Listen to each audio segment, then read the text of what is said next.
ပါရှင်ဒီနေ့တော့ကျွန်မက simple present tense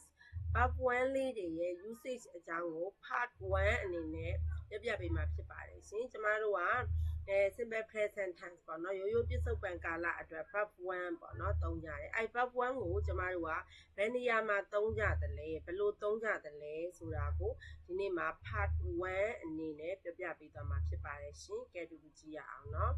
Okay ပထမအဦးဆုံးအနေနဲ့ကျမတို့က verb 1ကိုဘယ်နေရာမှာသုံးတယ်လဲစာကြောင်းတွေရေးတဲ့အခါမှာကျမတို့က subject verb subject တစ်လုံး verb တစ်လုံးအနည်းဆုံးပါတယ်လေအဲ့ပါမဲ့ verb နေရာမှာရေးမဲ့ verb 1ပေါ့နော်အဲ့ verb 1ကိုကျမတို့က daily routine နေ့စဉ်တာဝန်ဝတ္တရားတွေအကြောင်းသုံးတဲ့အခါမှာပြောတဲ့ရေးတဲ့အခါမှာသုံးတယ် Oh my daily routine တော့ our daily routine တို့ခေါင်းစဉ်တွေအတွက်ဆိုရင် subject plus verb 1ပုံစံနဲ့ပဲရေးရမှာဖြစ်တယ်เนาะ Okay ဆက်သွားမယ်ဟုတ်ပါတယ် teacher တို့က daily routine verb 1တွေကို daily routine ဘယ်လိုဟာတွေအတွက်သုံးမလဲ to talk about things we do every day or regularly ကျွန်တော်တို့နေ့စဉ်လုပ်တာပုံမှန်လုပ်နေတဲ့အကြောင်းအရာတွေကိုပြောကြဖို့ရေးကြဖို့ဆိုရင် verb 1ကိုသုံးမယ် Okay ကျွန်တော်တို့ verb 1ကိုသုံးတဲ့အခါမှာလေ time expression အချိန်ဖော်ပြချက်ကလေးတွေထည့်တာလေးတွေရှိတတ်တယ်ဟုတ်ပြီဘာတွေလဲကြည့်မယ်အဲ့ time expression လေးတွေက every day နေ့တိုင်း daily တို့ every morning every nightနေ့တိုင်းမနေ့ခင်းတိုင်းတို့ every night ညတိုင်းတို့ always အမြဲတမ်း usually အစဉ်သဖြင့် often မကြာခဏ sometimes တခါတရံ never ဘယ်တော့မှ once a week twice a week တစ်ပတ်တစ်ကြိမ်တို့တစ်ပတ်နှစ်ကြိမ်တို့စသည်အားဖြင့်ဒါမျိုး time expression လေးတွေပါတတ်တယ်ပေါ့နော်ရေးတဲ့အခါမျိုးမှာOkay ဒါဆိုဆက်သွားရအောင်เนาะ Okay ကျွန်မပထမဦးဆုံးroutine အကြောင်းပြောတဲ့အခါမှာကျွန်တော်နေ့စဉ်လုပ်တဲ့တာဝန်ဝတ္တရားတွေအကြောင်းရေးကြတဲ့အခါမှာ positive sentences အပြုသဘောဆောင်တဲ့စာကြောင်းလေးတွေနဲ့အရင်ဆုံးမိတ်ဆက်ပေးမယ်เนาะရေးပြပေးမယ်เนาะ Property positive sentences ကလေးတွေကိုလေ affirmative sentences လို့လည်းခေါ်ပါတယ်เนาะ Okay ဆက်သွားရအောင်ဒီမှာ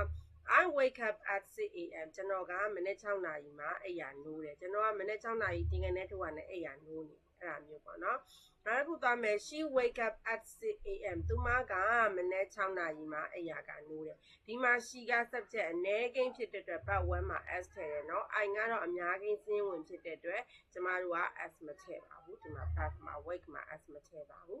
Okay နောက်တစ်ခုဆက်သွားမယ် they go to school every day သူတို့နေ့တိုင်းကျောင်းသွားတယ် they are subject အများကိန်းဖြစ်တဲ့အတွက် go မှာ ses မပါပါဘူး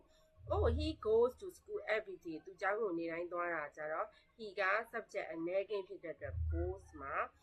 es ထည့်ထားတယ်เนาะ Okay ဆက်သွားမယ် we eat dinner at 7 p.m. ကျွန်တော်တို့ကည9နာရီမှာညစာစားတယ်ကျွန်တော်တို့ကည9နာရီတင်ငယ်နဲ့ထိုးရနဲ့ညစာစားတယ်Okay နော် Okay နောက်တစ်ခုက we go to the cinema once a week ကျွန်တော်တို့ကတစ်ပတ်တစ်ချိန်ရုပ်ရှင်ရုံကိုသွားတယ်ပေါ့နော် Okay ဒါမျိုးစာကြောင်းလေးရေးမယ်နောက်ဆိုကျွန်မက negative sentences ကလေးတွေလည်းရေးပြပါမယ်ရှင်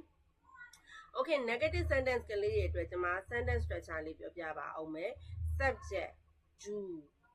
does not plus verb 1နောက်ကလိုက်ရမယ့် verb 1က plain verb 1ဖြစ်ပါတယ် plain verb 1ဆိုတာတနည်းအားဖြင့် original verb 1ပေါ့အဲ့ verb 1ရဲ့နောက်မှာ ses တွေလုံးဝမပါရတဲ့ verb 1ရေးရမှာဖြစ်ပါတယ်ဒါဆိုစာကြောင်းလေးကြည့်ရအောင်နော် Oh I do not wake up early ကျွန်တော်ကစောစောအိပ်ယာမနိုးဘူးပေါ့ဒီမှာ do not အငင်းအတွက်သုံးထားတာဖြစ်တယ်နောက်တစ်ခုက she does not wake up early သူမကစောစောအိပ်ယာမနိုးဘူး she subject အနည်းကိန်းဖြစ်တဲ့အတွက် does not နဲ့သုံးထားတာဖြစ်တယ်ဒီမှာစာကြောင်းမှာဆိုရင် she wakes ဆိုရင် subject အနည်းကိန်းဖြစ်တဲ့အတွက် s ထည့်ထားတယ်အဲဒါကြောင့်ကျွန်မတို့ကအငင်းထည့်တဲ့အခါမှာ does not နဲ့ရေးကြတာဖြစ်တယ်เนาะ Okay နောက်တစ်ခုက they do not go to school on Sundays သူတို့ကတနင်္ဂနွေနေ့တွေမှာကျောင်းမသွားကြဘူးဟုတ်ပြီနော်သူက subject အများကိန်းဖြစ်တဲ့အတွက် do not Okay နောက်တစ်ခုက he does not go to school on Sundays သူကတနင်္ဂနွေနေ့တွေမှာကျောင်းမသွားဘူးဒီမှာ subject အနည်းကိန်းဖြစ်တဲ့အတွက် does ကျွန်မနားလည်ရလွယ်အောင်လို့ very simple sentence ကလေးတွေအသုံးပြုပေးထားတာဖြစ်ပါတယ်နော် Okay နောက်တစ်ခုသွားမယ် we အများကိန်းဖြစ်တယ် we ဒါကြောင့် do not eat dinner at 7 p.m. ကျွန်တော်တို့ကည9နာရီမှာညစာမစားဘူးပေါ့နော်အဲ့ဒါမျိုးပေါ့နော်တနည်းအားဖြင့်ဒါလည်းသူ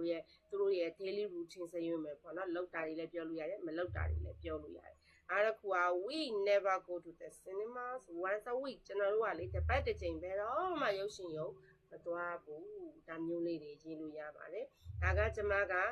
routine အကြောင်းလေးကို positive sentences negative sentences ကလေးနဲ့ရေးပြသွားတာဖြစ်ပါတယ်ရှင်ဒါလေးကတော့ part 1လေးပါကဲ part 2လေးကိုလည်းဆက်လက်ပြီးတော့စောင့်မျှော်ကြည့်ရှုကြပါဦးနော်ကျေးဇူး